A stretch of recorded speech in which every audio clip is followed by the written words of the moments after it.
आज आपण ज्या स्त्री देवतांचं पूजन करतो त्यातल्या बहुतेक देवता या पुराण काळापासून पूजनीय आहेत. पुराणातल्या कथांमध्ये त्यांचे उल्लेख आलेले आपल्याला वाचायला ऐकायला मिळतात.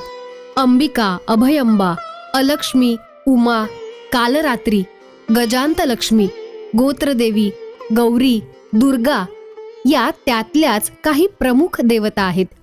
त्यामधली अंबिका ही शंकरांची पत्नी मानली जाते, पण काही वेळा तिचा उल्लेख रुद्राची बहीण म्हणून तर काही वेळा माता म्हणून सुद्धा येतो.